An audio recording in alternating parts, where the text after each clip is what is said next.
लेने का परिणाम क्या हो गया कि साक्षात भगवत स्वरूप श्री सुखदेव जी महाराज और साक्षात भगवत स्वरूप श्री वाल्मीकि जी महाराज, उन्होंने इन दोनों को श्री लगा करके संबोधित किया। भगवान कहते हैं कि हे गजेंद्र, जब तक आप रहना चाहो तब तक मृत्यु लोक में रहो, और जब तुम्हारी इच्छा हो तब इस हाथी के शरीर को छोड़ करके मेरे लोक में आ जाओ। परीक्षित जी ने पूछा कि जो ग्राह था उसने अपना स्वरूप बदल दिया, वो दिव्य रूप का हो गया, ये कौन था? ये सौ ग्राह सवई सत्य परम आश्चर्य रूप धृक मुक्तो देवल शापेन उहुर गंधर्व सत्सम। ये हूहू नाम का गंधर्व था और आज देवल महात्मा की शाप से मुक्त हो गया। एक देवल नाम के महात्मा थे, जल में खड़े होकर के मंत्र जाप किया करते थे, और देवताओं की टोली में दो भाई थे खास, जो देवताओं का मनोरंजन करते थे। जोकर थे ये, जोकर। जैसे रामलीला में होते नहीं जोकर, रासलीला में होते हैं मनसुका, धनसुका, जोकर, विदूषक जिनको कहते हैं। तो ये देवताओं का आलस दूर करने के लिए विदूषक थे, दोनों खास मां जाए भाई, और इनके नाम भी बड़े विचित्र। एक का नाम हा हा और दूसरे का नाम हू हू। जोकरी करना इनका काम। एक बार ये हू हू नाम का भाई नदी के किनारे बैठा था। उसी नदी में देवल नाम के महात्मा आकर के जाप करने लगे। इसके मन में न जाने क्या आई कि मैं दुनिया को हंसाता हूं, आज बाबा हंसाऊं। मन में आ गई बात। दूर गया और जल में डूब करके आया, और जल में जैसे डूब के आया और झट से इसने बाबा के दोनों पैर पकड़ लिए। बाबा डर गए। माला कहूं, झोली कहूं और बाबा कहूं, डर के मारे बाबा पानी में पसीना पसीना है गए, और जे खिलखिला करके हंस पड़ा और बाहर आ गया। डरा दिया बाबा को, डरा दिया।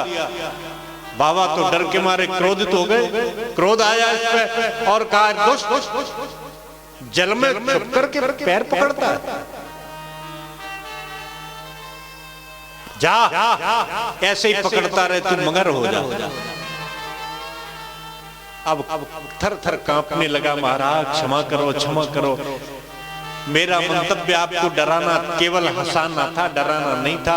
आप क्रोधित हो गए, मुझे माफ करो। और मैं तो गंधर्व हूं नाम का, मेरा तो ये काम है, मेरी ड्यूटी है ये, लोगों को हंसाना। महात्मा का क्रोध ऐसे होता है जैसे पानी में अपन लकीर खींचे। तुरंत प्रसन्न हो गए, कहने लगे कि अब तो श्राप दे दिया। हाँ, लेकिन भगवान के चक्र से स्पर्श होते ही तुम्हारी मुक्ति हो जाएगी। और परीक्षित जी से सुखदेव जी कहते हैं, राजन, वही गंधर्व आज देवल महात्मा की शाप से मुक्त हो गया।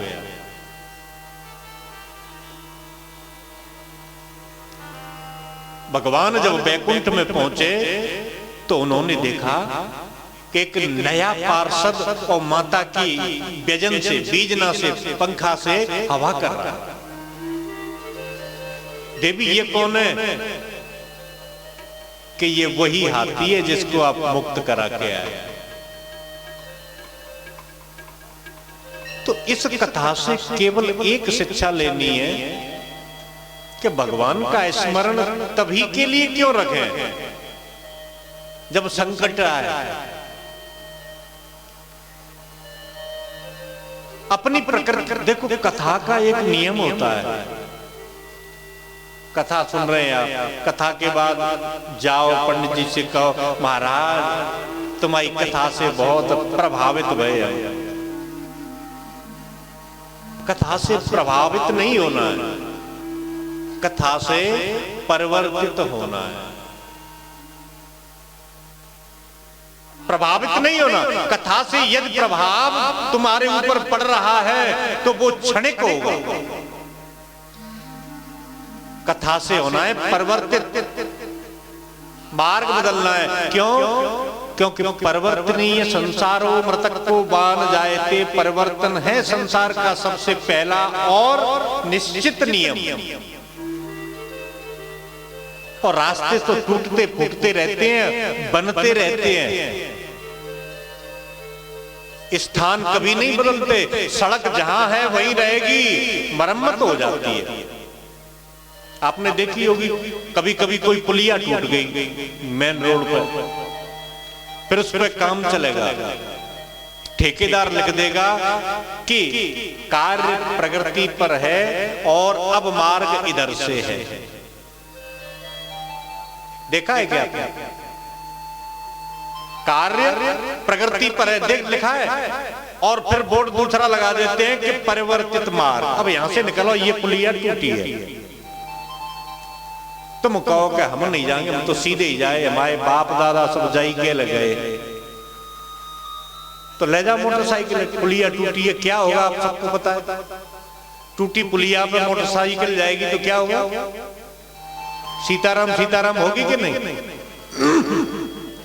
तो चूंकि कार्य प्रगति पर है, इसलिए परिवर्तित मार्ग से जाओ।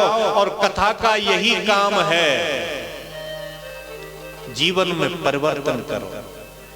जैसे इससे पहले थे अब नहीं रहेंगे, ये नियम बना लो। तो ये कथा हमें ये शिक्षा दे रही है कि हम अपनी प्रकृति को बदलें। अब तक कैसा स्वभाव है अपना कि दुख में सुमिरन सब करे, सुख में करहिन को,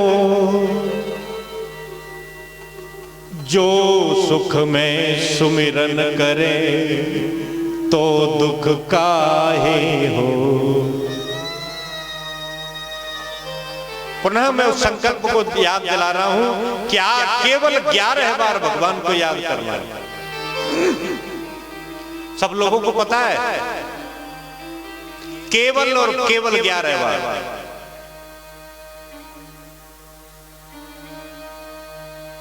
मनवंतरों की कथा में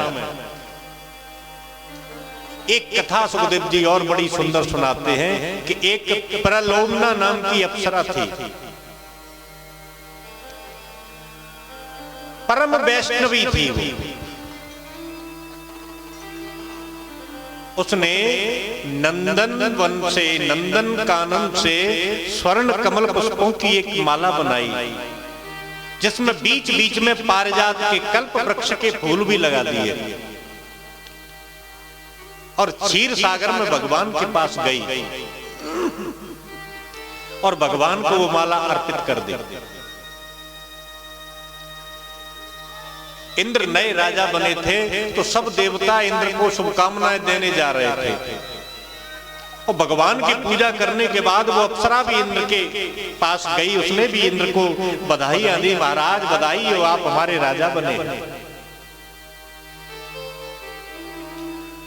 सब ऋषि गए, सिद्ध गए, महात्मा गए, मनीषी गए, सप्तऋषि गए, देवता गए, गंधर्व गए, नाग गए, यक्ष गए, सबने इंद्र को बधाइयां दी, शुभकामनाएं दी।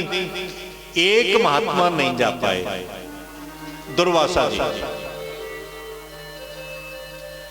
दुर्वासा जी उस समय अपनी कठोर साधना में तल्लीन थे।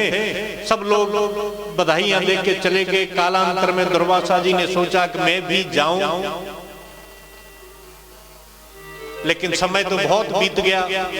तो दुर्वासा भी जाने लगे, तो उन्होंने सोचा कि पहले भगवान से आशीर्वाद ले लूं, प्रभु के दर्शन कर लूं। तो क्षीर सागर में भगवान के पास चले गए, भगवान को प्रणाम निवेदन किया। तो जो अप्सरा माला देके गई थी, वो माला दुर्वासा जी को भगवान विष्णु ने दे दी। अब भगवान की प्रसादी माला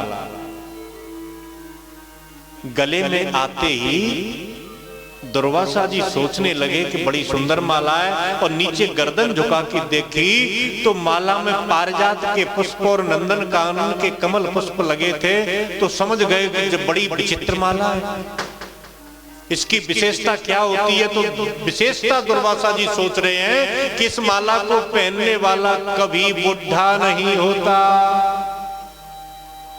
चले जा रहे हैं, माला गले में पड़ी है, और क्या विशेषता है कि इस माला को पहनने वाले को कोई रोग नहीं होता, धन की कमी नहीं रहती, जहां रहता है वहां के 12-12 कोस चारों तरफ अकाल मौत और अकाल दुर्भिक्ष नहीं पड़ता।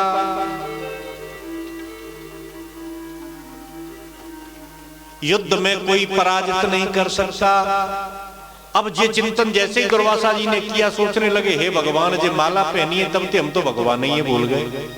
माला उतारी गले में से फेंकना चाहते तो सोचने लगे कि भगवान का निर्माल्य फेंक भी नहीं सकते इसको, तो मस्तक से लगा ली और हाथ में बांध ली। सोचने लगे कि अब इसे किसको देना है, चलो इंद्र के पास जा रहे हैं, इंद्र को ही दे देंगे।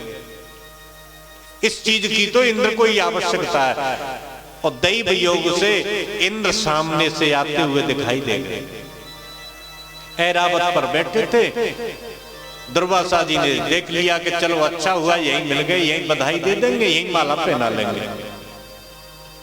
प्रणाम किया देवराज ने और कहा ले देवराज ये प्रसादी भगवान की माला और बड़ी अच्छी माला है, और इंद्र को पहना दी। इंद्र ने उतारी माला और हाथी के मस्तक पे डाल दी। क्यों? क्योंकि इंद्र को तो पता है कि ये तो हमारे पार्क के फूल हैं, हमारे बगीचे के फूल, ये तो रोज के हमारे, इनको क्या पहनेंगे। हाथी के मस्तक पे डाल दी। और हाथी का स्वभाव होता है कि जो भी दो पहले सूंड में लेगा, अगर खाने की तो खा लेगा, मुंह में डाल लेगा, नहीं तो नीचे डाल के कुचलता है हाथी। अपनी प्रकृति के अनुसार हाथी ने माला पकड़ी, सूंड से नीचे डाली और पैरों से रौंद दी।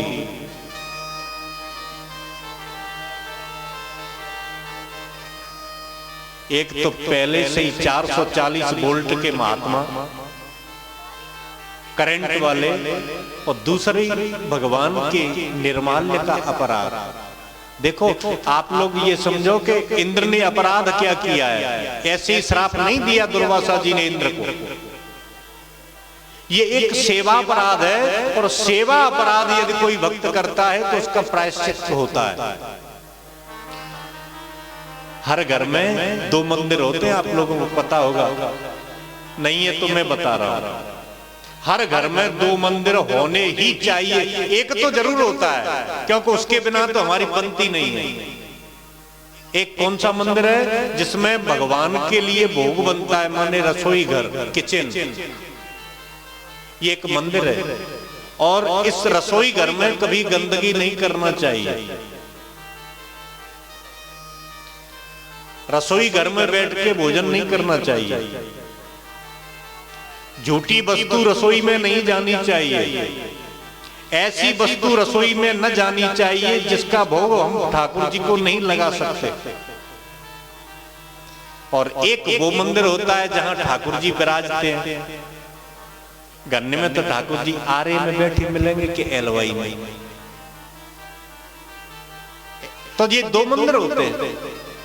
और मंदिर में जो ठाकुर जी को चढ़ाया जाता है, कुछ भी हो, फूल हो, पत्ती हो, प्रसाद हो, फल हो, फूल माला हो, ये सब भगवान को हम अर्पित करते हैं। तो ऐसी वस्तुओं का अपमान नहीं होना चाहिए। भगवान की चढ़ाई हुई किसी भी प्रसादी को हमें फेंकना नहीं चाहिए। उन्हें सुरक्षित रखें, ऐसे पवित्र स्थान पर डालें जहां गंदगी नहीं हो, किसी के पैर नहीं पड़े। ये शास्त्रों का नियम है। यदि ऐसा होगा तो ऐसा किया इंद्र ने, भगवान पर चढ़ी हुई माला को हाथी के द्वारा रंधवा दिया, और दुर्वासा जी ने श्राप दे दिया। यद मदा भवमन्यते त्रैलोक्यो श्री हतम मूढ़ भविष्यति न संशय। अरे मूर्ख, तेरी श्री नष्ट नहीं होगी, त्रिलोकी की श्री नष्ट हो जाएगी। जा, तूने भगवान का अपराध कर दिया। वहां क्या देर लगनी थी। क्या हुआ उस समय? जैसे ही श्री विहीन त्रिलोकी हो जाए, ये श्राप दिया, तो भगवान के पाद सेवन कर रही थी माता लक्ष्मी। चरण दबा रही थी। चरण उठाए मैया लक्ष्मी ने, शेष पर्यंक पर रखे दोनों चरण कमल और मैया क्षीर सागर में चली गई, अंतर ध्यान हो गई। जितनी ऐश्वर्य की वस्तुएं थी वो सब लुप्त हो गई। देवताओं के जो मणिमुकुट थे, स्वर्ण थे, बाजूबंद थे, कंकण थे, किंकिणी थी, सब चले गए। जितने श्रीमय वस्त्र थे, रेशमी कपड़े थे, वो सब चले गए। अब देवता तो रेशमी पहनते, तो गहने गुड़िया सब गायब, रेशमी वस्त्र गायब देवताओं के। देवता बेचारे दिगंबर रह गए, पत्ते लपेटते फिरे शरीर से। श्री रहती है सरोवरों में, कुआं, तालाब, बावड़ी, नदियां, ये सब सूख गए। हरी वनस्पतियों में श्री रहती है, समस्त वनस्पतियां सूख गई, पत्ते झड़ गए पेड़ों के, लताएं कुमला करके सूख गई। पृथ्वी पर हरे रंग का एक पत्ता तक दिखाई नहीं दे रहा था। बहुत समय तक तो यूं ही फिरे। यहां से क्या हुआ है देखना आप। ऐसे समय से मांसाहार प्रारंभ हुआ। लोगों ने पहले सूखे पत्ते खाए, वनस्पतियां खाई, और फिर छोटे छोटे जीवों को खाने लगे।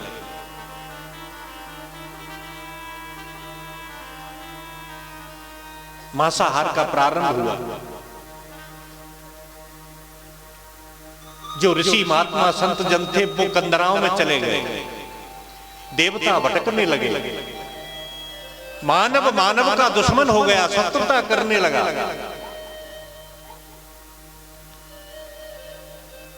रोते हुए देवगण ब्रह्मा जी के पास पहुंचे, हे पितामह, हमारी सृष्टि का क्या हो गया है? पितामह ब्रह्मा देवताओं के को लेकर के भगवान के पास पहुंचे और कहने लगे, हे प्रभु, हमारी रक्षा करवा। तो भगवान ने कहा, आप लोग समुद्र का मंथन करो। जब तक आप समुद्र का मंथन नहीं करेंगे तो श्री देवी अर्थात लक्ष्मी जी का प्राकट्य नहीं होगा, और लक्ष्मी जी का प्राकट्य नहीं होगा तो आपकी सृष्टि संतुलन में नहीं आएगी। तो महाराज कैसे होगा? हम तो अभी करते हैं कि तुम अकेले नहीं कर पाओगे, तुम्हें दैत्यों को साथ में लेना होगा। महाराज, लक्ष्मी जी के काज हम समुद्र को मंथन करें, और तो दैत्यों को किस बहाने से बुलाएं? तो कहते हैं कि दैत्यों से कहना कि अमृत के लिए मंथन कर रहे हैं। देखो, ईमानदारी से समझना, आप ये समुद्र का मंथन हुआ है वो लक्ष्मी मैया के प्राकट्य के लिए हुआ है, लेकिन लोभ दिया अमृत का किन किन लोगों को दिया? एक तो नाग सर्पराज वासुकी को दिया, दूसरा दैत्यों को दिया ताकि ये सहयोग दे दें। नहीं तो देवताओं ने अमृत के लिए मंथन नहीं किया, उन्होंने तो माता लक्ष्मी के लिए दिया।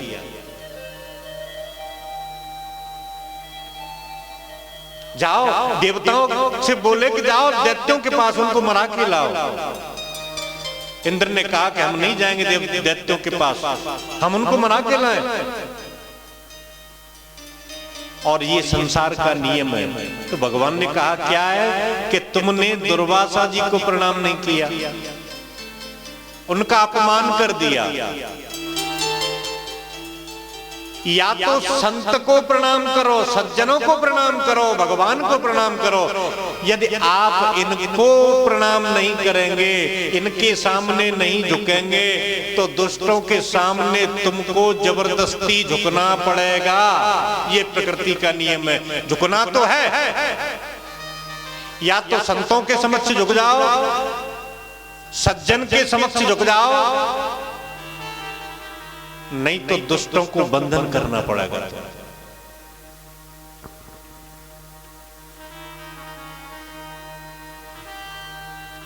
ऐसा देवताओं के साथ हुआ और दैत्यों के सामने हाथ जोड़े गिड़गिड़ाए और कहा भैया नेक सहारा दे दे।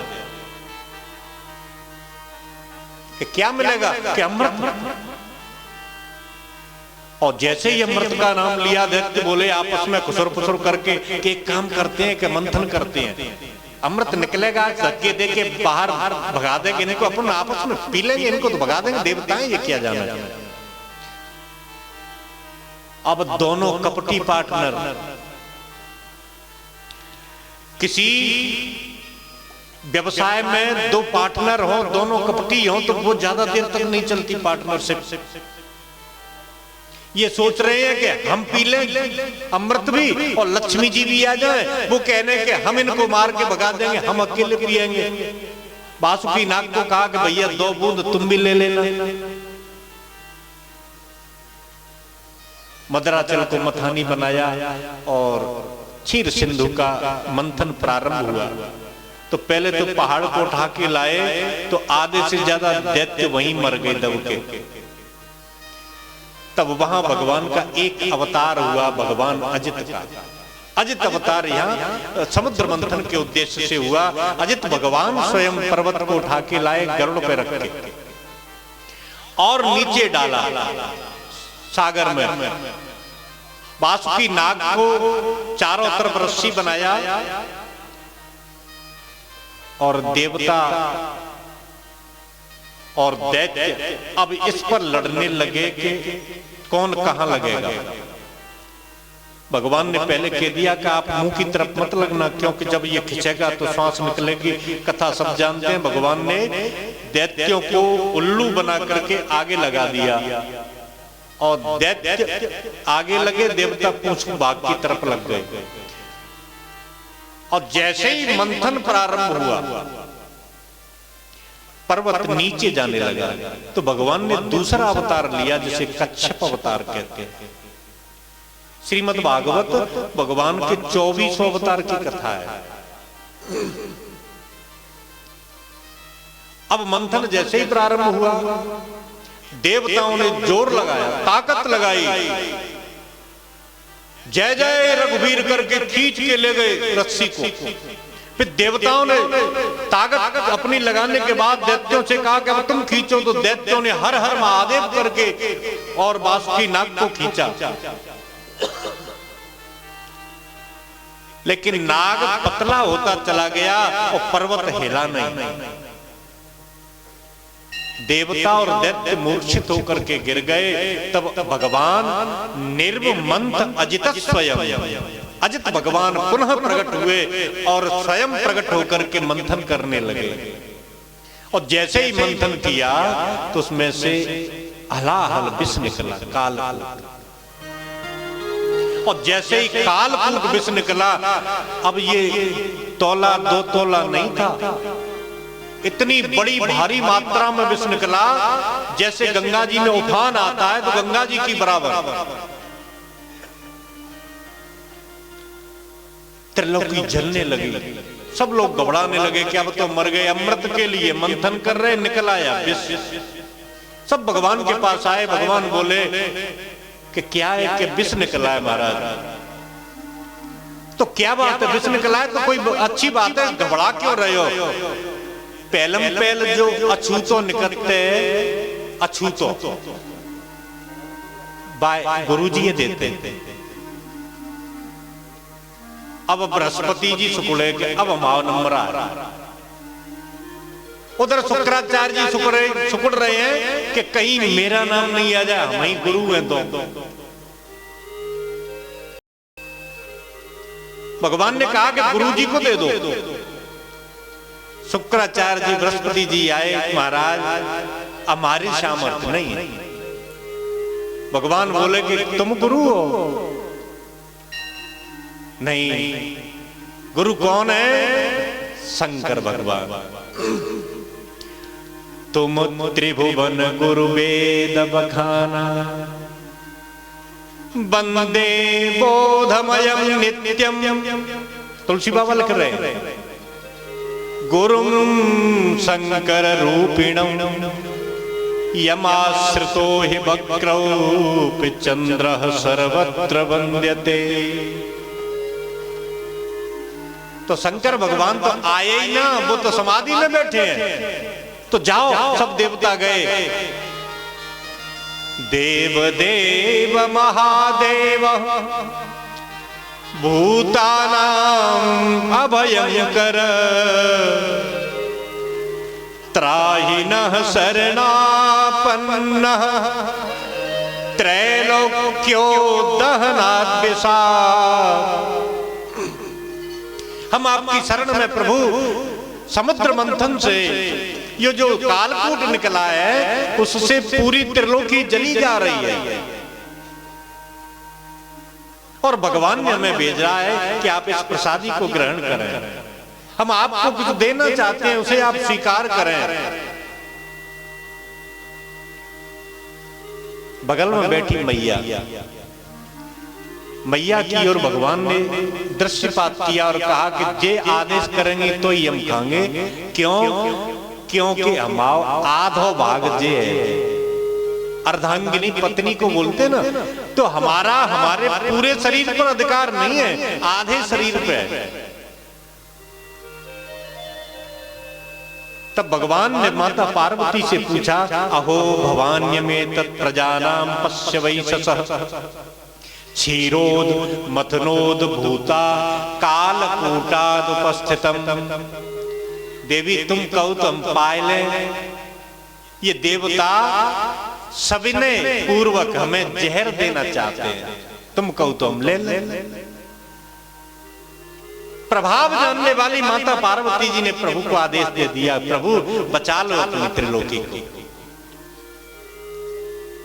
ततः करतली कृत्वा व्यापी हालाहलम विषम अभक्षण महादेव कृपया भूत भावना। ओम केशवाय नमः, माधवाय नमः, नारायणाय नमः। 3 आचमन किए और उस कालकूट हलाहल को भोले बाबा ने पान कर लिया। अब पी तो गए भोले बाबा, पीने के बाद होश ठिकाने आया, शरीर जलने लगा, गर्मी दौड़ गई पूरे शरीर में। अंदर ले जाना चाहते हैं तो सोचा कि मेरे हृदय में भगवान है। कब से हैं भगवान? अंतर्धान बये असभा थी, शंकर सोई मूर्ति उर राखी। वो मूर्ति मेरे अंदर है, मैं अंदर हृदय में अपने को ले जाऊंगा, उधर में इस जहर को, तो मेरे कन्हैया मेरे राघवेंद्र सरकार को जलन होगी, क्योंकि मुझे भी तो हो रही है। पसीने पसीने हो गए भोलेनाथ को, कंठ में धारण कर लिया, पूरा शरीर जलने लगा। तो मेरे प्रभु का स्मरण किया, हिमालय पर बर्फ को प्रकट कर दिया कि जलन कुछ शांत हो जाएगी। माथे पे चंद्रमा प्रकट कर दिया, शैतल्यता प्रदान करेगा। जटाओं में गंगा को भी प्रकट कर दिया, कहीं मस्तक ज्यादा गर्म नहीं, इसलिए भोले बाबा पे अभिषेक करते हैं। फिर भी जलन शांत नहीं हुई। भोले बाबा बोले कि गले में तो ज्यादा ही पड़ रही है कछु। सर्प ठंडा होता है, किसी ने पकड़ के देखा हो तो, अगर नहीं देखा हो तो अब देखना। लेकिन ऐसे ही मत पकड़ लियो खेत की मेड़ पे, गड़बड़ हो जाएगी। जब सपेरा पकड़ के लाए, उसकी विष की थैली और दंत निकाल दे, तब स्पर्श करके देखना। ठंडा होता है सर्प एकदम। भगवान ने गले में सर्प लपेट दिया कि चलो गले को तो इलाज हो जाए। भोले बाबा के हृदय में राम, फिर विष और फिर राम का स्मरण किया तो पायो परम विश्राम। फिर मंथन प्रारंभ हुआ। अब आप ध्यान देना, मंथन कर कौन रहा है? भगवान कर रहे हैं नहीं? अजित भगवान स्वयं जहर निकला, तो जहर को भी भगवान ने अपने हिसाब से दे दिया भोले बाबा को। अब और मंथन किया, पांचजन्य शंख निकला। दैत्य दौड़े, उठाने लगे, लेकिन उठ नहीं पाया। देव दौड़े, उठाया, लेकिन उठा नहीं। थक हार के बैठ गए। भगवान ने कहा कि मेरे पास आ जाओ। शंख आया और भगवान के हाथ में सुशोभित हो गया। सारंग धनुष निकला, किसी पे नहीं उठा, उसको भी भगवान ने ले लिया। कौस्तुभ मणि निकली, किसी पे नहीं उठी, तो भगवान ने कहा तुम भी आ जाओ। तो मणि भगवान के हृदय में आ गया। ऐसी विशेष मणि है कि इसमें कोई भार नहीं है, इसमें छिद्र नहीं है, धागा डालने की जरूरत नहीं है, हृदय में आकर के विराजित हो जाती है। जब हृदय पे धारण कर लेते हैं भगवान तो इसका कोई भार नहीं लगता, और जब कोई और इसे उठाता है तो इसमें बहुत भार हो जाता है, किसी पे उठती नहीं। ऐसी मणि है। भगवान पर कितनी चीज आ गई? 3, सारंग धनुष, पांचजन्य शंख, कौस्तुभ मणि। दैत्य बोले महाराज सब चीजन ने तुम ही दत्त जा रहे हो, हमारे कहां निकले को? भगवान बोले कि मेहनत तो हम ही कर रहे हैं, तुमको चाहिए तो तुम करो मंथन। भगवान अजित हट गए। अब देव और दानव मंथन करने लगे तो अब की वारुणी निकली, वारुणी देवी। वारुणी का ऐसा स्वरूप बताया है कि इसका अंग प्रत्यंग बहुत सुंदर था। एक नव यौवन संपन्न स्त्री के रूप में निकली। अत्यंत झीने वस्त्र पहने थे।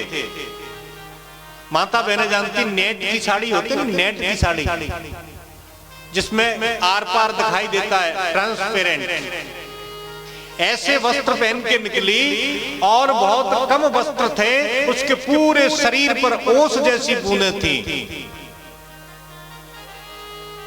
उसके शरीर से दैत्य ओस की बूंदों को लेकर के चाटने लगे। मदोन्मत्त होकर के मदपान किया और फिर मंथन प्रारंभ हुआ। चंद्रमा निकला। चंद्रमा किसने लिया? सार्वजनिक कर दिया। क्यों? क्योंकि चंद्रमा से औषधियां पुष्ट होंगी। ये किसी एक का नहीं है, सार्वजनिक चीज है ये। अप्सराएं निकली। देवता बोले हम लेंगे, दैत्य बोले नहीं नहीं हम लेंगे।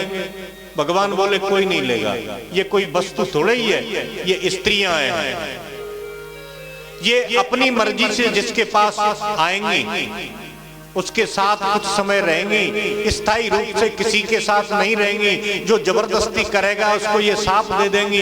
एक दिन के लिए चाहे जो इनको प्रसन्न करके पत्नी बना लो, ये भी सार्वजनिक है। गौ माता निकली, कामधेनु ऋषियों को दे दी। ऐरावत हाथी निकला, इंद्र ने ले लिया। उच्चैःश्रवा घोड़ा निकला। दैत्य, देखो एक चीज और बताएं, घोड़े को ले गए दैत्य और हाथी को ले गए देवता। महाभारत की कथा में आपने सुनी होगी कि कर्ण में 10,000 हाथी का बल था, इतना ही भीमसेन में था, इतना ही दुर्योधन में था। कितने हाथियों का बल? बल की गणना हाथियों के बल से की जाती थी, और अब ताकत की गणना कैसे की जाती है? कई ट्रैक्टर के हॉर्स पावर को। अश्वशक्ति घोड़ा की ताकत हो गई कि नहीं? मोटर के हॉर्स पावर की। तो जो दैत्यों की ताकत है वो तो हॉर्स पावर से नापी जाती है, और देवताओं की ताकत एलिफेंट पावर से, गज शक्ति से देव शक्ति, और अश्व शक्ति दैत्यों की। तो अश्व मिला महाराज बलि को। पारिजात वृक्ष निकला, उसको सार्वजनिक कर दिया।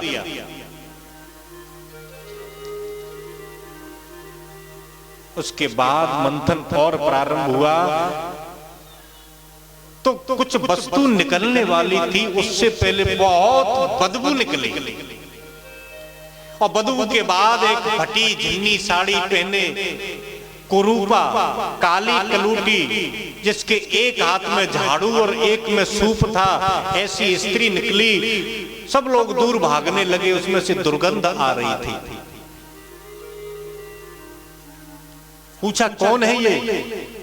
तो उसने कहा कि मैं ज्येष्ठा हूं। ज्येष्ठा कि हाँ, ज्येष्ठा माने बड़ी।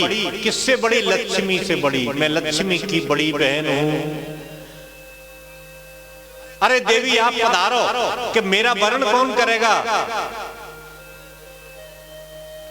तुम्हारा वरण कोई नहीं करेगा। एक तो तुम्हारा नाम सही ना, ज्येष्ठा जो को नाम होता है, और दूसरा आपका स्वरूप सही नहीं है, बदबू आ रही है, दुर्गंध आ रही है। कि मेरा नाम ज्येष्ठा है लेकिन सच्चा नाम है मेरा दरिद्रा। और जब तक मेरा वरण कोई नहीं करेगा तब तक मेरी छोटी बहन नहीं आएगी लक्ष्मी।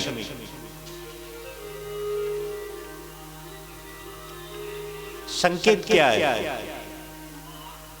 जब तक हम कर्म नहीं करेंगे, कर्म नहीं करेंगे तो कचड़ा नहीं होगा, गंदगी नहीं होगी। गलती किससे होती है? जो कर्म करता है। और जो कर्म ही नहीं करेगा तो उससे गलती कैसे होगी?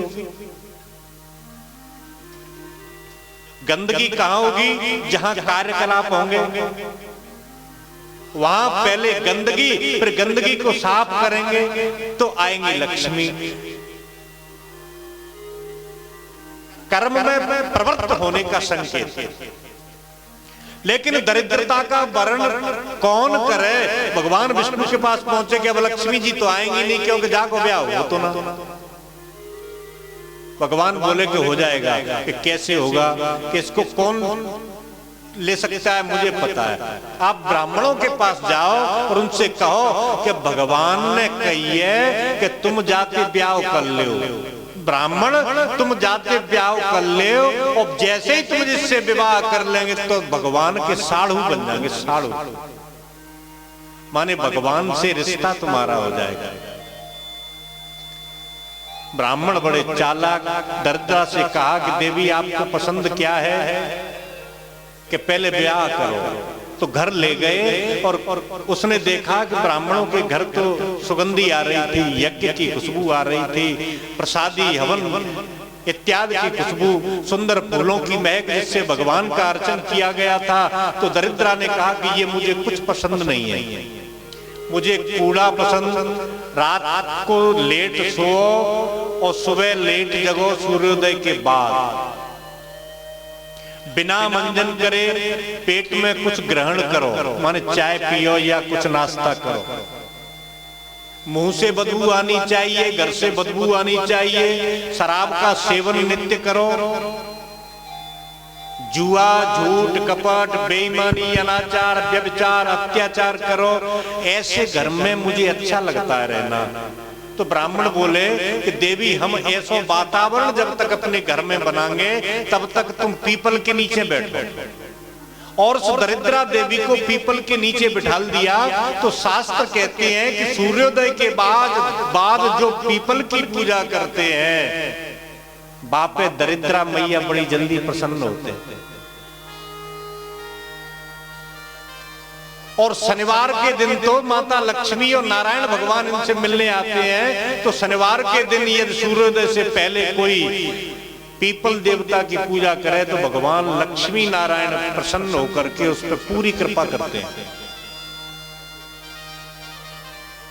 पीपल के नीचे आदमी बैठी, दरिद्रा देवी, मंत्र प्रारंभ हुआ, लक्ष्मी जी प्रकट हुई और लक्ष्मी माता ने विष्णु भगवान का वर्णन कर लिया। अब तक नारायण थे और अब हो गए लक्ष्मी नारायण। बोलिए लक्ष्मी नारायण भगवान की जय। जैसे ही लक्ष्मी जी का प्राकट्य हुआ, समस्त पृथ्वी हरी भरी हो गई। सरोवरों में, नदियों में, तालाबों में जल आ गया। श्री विहीन जितनी वस्तुएं थी वो सब श्रीमय हो गई।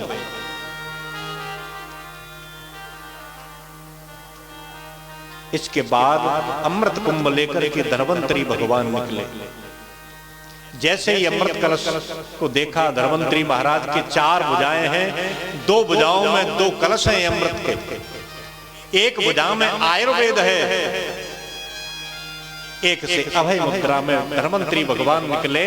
ये भगवान का एक और अवतार हो गया समुद्र मंथन में। दैत्यों ने झपट करके भगवान धन्वंतरी से अमृत कलश छीन लिया और भाग चले। अब देवता सर पीटे कि भगवान ले गए ये तो अमृत को। भगवान बोले कि तुमको लक्ष्मी जी मिल गई, ले जाने तो उनको कि नहीं नहीं महाराज हमें अमृत चाहिए। अब दैत्य तो ले गए, देवता रह गए। दैत्यों में ये निर्णय हुआ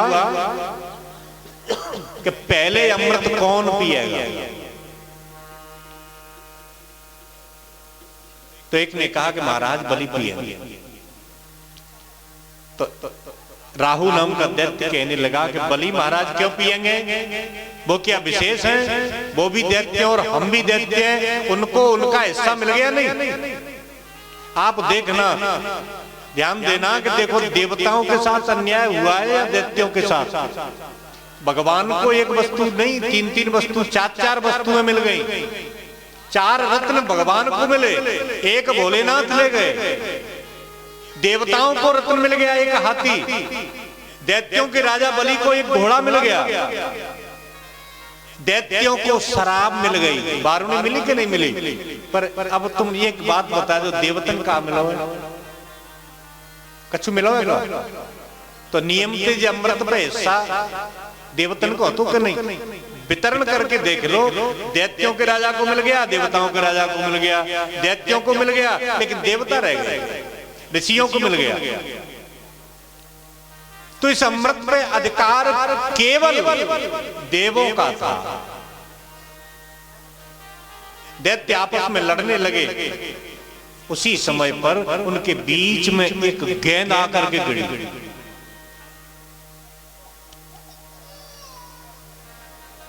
उस गेंद की आवाज सुनी, छप छप छप।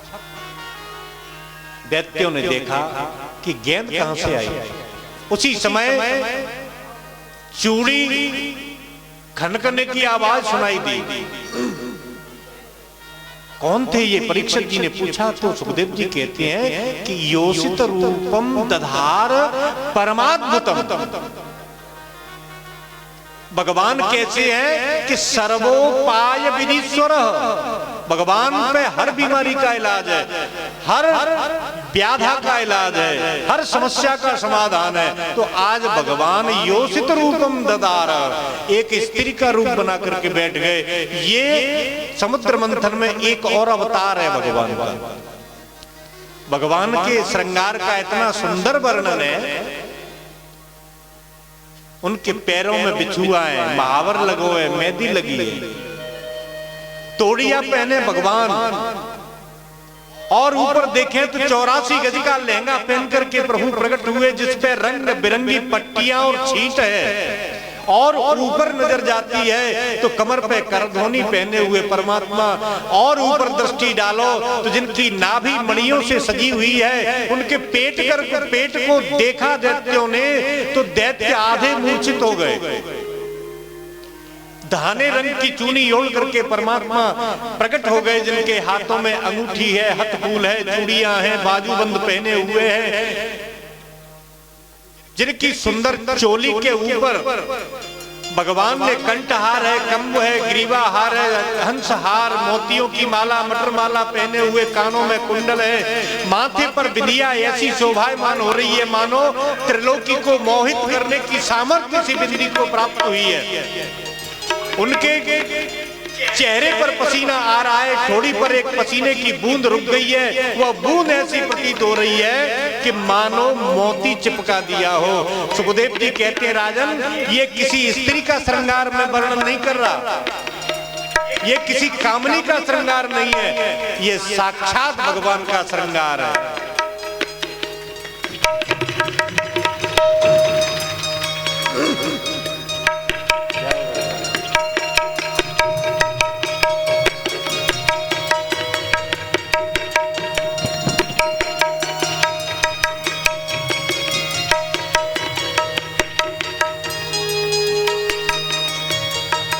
लेकिन अब की मेरे प्रभु काले करके नहीं आए,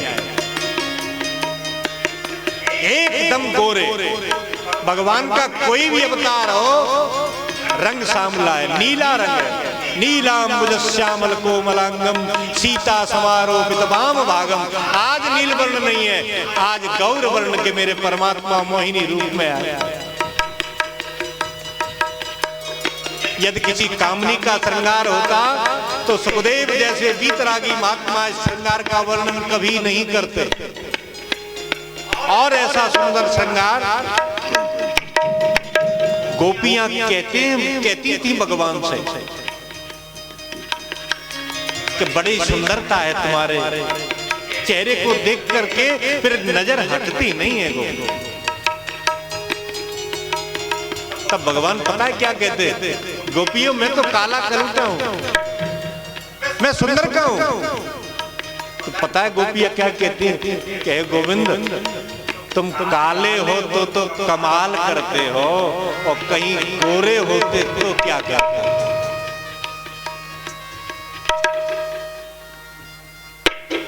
गोपियों ने प्रश्न किया परमात्मा से, एक बार आए आप लोग सब भगवान का स्मरण करते हुए साथ देना। जरा इतना बता दे कान्हा, तेरा रंग काला क्यों, जरा इतना तेरा रंग काला क्यों, जरा इतना बता दे कान्हा, तेरा रंग काला क्यों, जरा इतना बता दे कान्हा, तेरा रंग काला। काला हो करके जग से निराला क्यों, काला हो करके जग से निराला। तू काला हो करके जग से निराला क्यों, तू काला हो करके जग से निराला।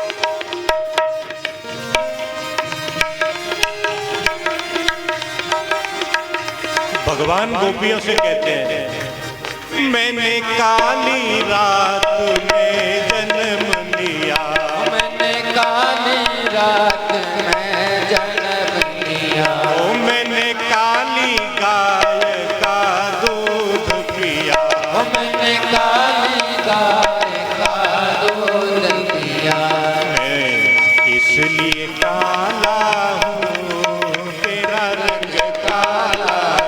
हो जाएगा ना बता दे कान्हा, तेरा रंग काला क्यों, जरा ना बता दे कान्हा, तेरा रंग काला क्यों।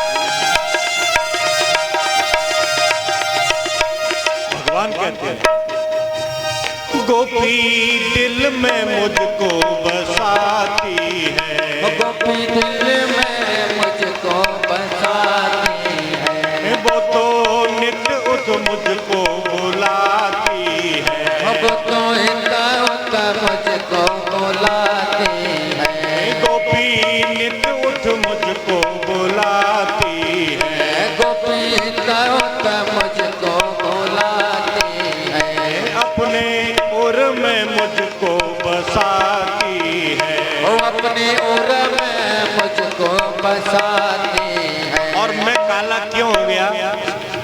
गोपियों का उर काला, इसीलिए काला, का रंग काला इसलिए काला, जरा इतना बता दे काला तेरा रंग काला ओ जरा इतना बता दे काला तेरा रंग काला क्यों?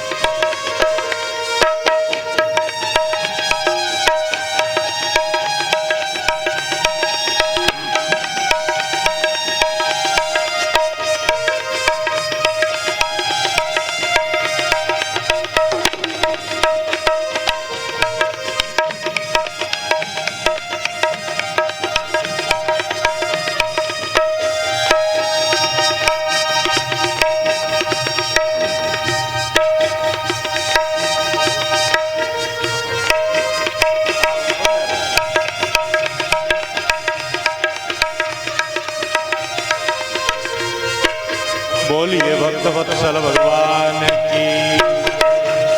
देखो मोहिनी भगवान आए गए और समस्त दैत्य भगवान की उस रूप सुधा का पान कर रहे हैं, और आपके लिए पान करने को वो ठंडी हो रही है, संकेत मिला है, तो 10 मिनट में जल्दी निवृत्त होके आ जाओ, आज समय कम है अपने पास। अपन तो वैसे हमेशा के कम वक्त है, वक्त कम है, तो जल्दी निवृत्त होके आ जाओ। बोलो शंकर भगवान की, बोलो सिद्ध बाबा की। बांध लिया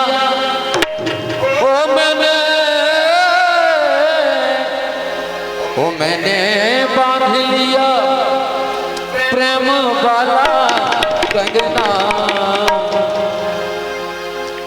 आओ आओ हरि आओ मोरे अंगना, ओ आओ आओ हरि आओ मोरे अंगना।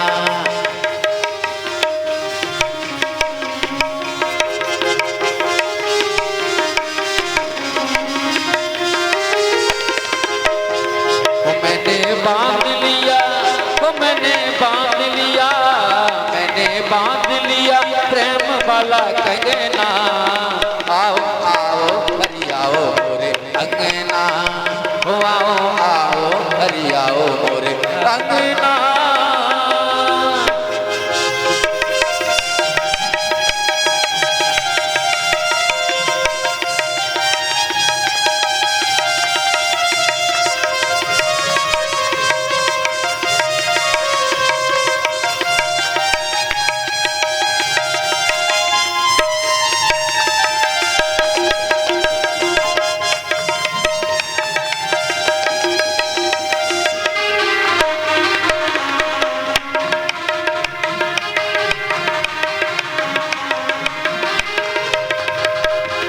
मेरा मन पापी पाप करना ही छोड़ दे,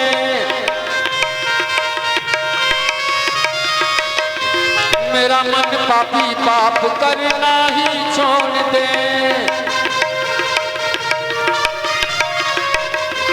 दुनिया से नाता छोड़ श्याम संग जोड़ दे,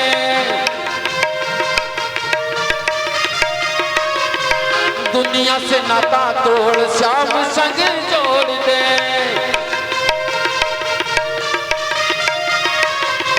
ओ यही मांग मेरी, ओ यही मांग मेरी, ओ यही मांग मेरी और कोई मांगना। आओ आओ हरि आओ मोरे अंगना, ओ आओ आओ हरि आओ मोरे अंगना, ओ आओ आओ हरि आओ मोरे अंगना, ओ आओ आओ हरि आओ मोरे अंगना, आओ आओ हरि आओ मोरे अंगना, ओ आओ आओ हरि आओ मोरे अंगना।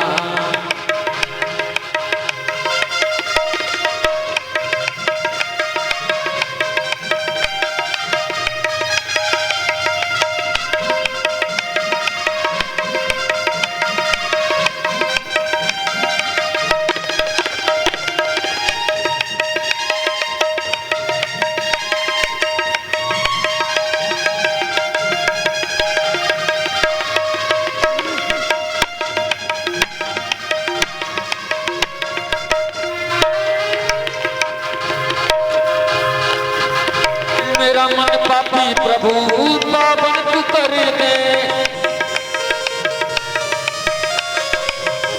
मेरा मन पापी प्रभु पावन तू कर दे, तेरा मेरा नाता जोड़े ऐसा मुझे बर दे, तेरा मेरा नाता जोड़े ऐसा मुझे बर दे। ओ तू ही नाम मेरा, ओ तू ही काम मेरा, ओ तू ही नाम मेरा और कोई नाम ना। आओ आओ हरि आओ मोरे अंगना, आओ आओ हरि आओ मोरे अंगना, आओ आओ हरि आओ मोरे अंगना, आओ आओ हरि आओ मोरे अंगना, आओ आओ हरि आओ मोरे अंगना, आओ आओ हरि आओ मोरे अंगना, ओ आओ आओ हरि आओ मोरे अंगना।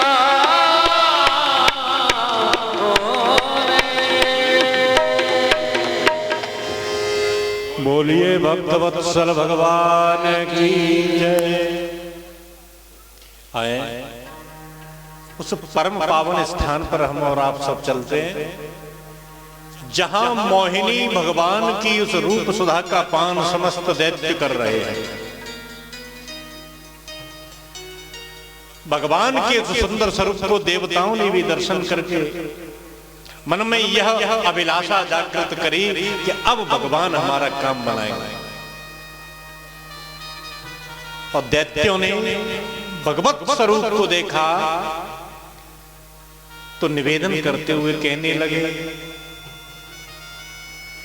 वयं कश्यप दायादाः भ्रातरं कृत पौरुषं विभज्यस्व यथा न्याय नैव भेदो यथा भवेत्। अरे सुंदरी, मैं आपसे एक निवेदन करता हूं। हम सब कश्यप के बेटा हैं। तो मोहिनी भगवान ने पूछा कि कौन कौन? कि हम सब माने जो वो बाहर खड़े हैं वो भी कि हाँ हम सब कश्यप के ही बेटा हैं। हमारी माताएं अलग अलग हैं लेकिन पिताजी हमारे एक ही हैं। वयं कश्यप दायादा, और हमने एक परिश्रम किया समुद्र मंथन का। भ्रातरम कृत पौरुषम, हम दोनों भाइयों ने मिलकर किया। उस परिश्रम के परिणाम स्वरूप हमें यह अमृत प्राप्त हुआ है। हमारा निवेदन है आपसे कि विभज्यस्व यथा न्यायः नैव भेदो यथा भवेत्। हमें बंटवारा कर दो, हम इसको बांट नहीं पा रहे हैं। आपस में मन मुटाव की संभावनाएं, युद्ध नहीं हो जाए तो बिना पक्षपात किए आप इस अमृत को हमें बांट दो। पता है मोहिनी भगवान ने क्या बात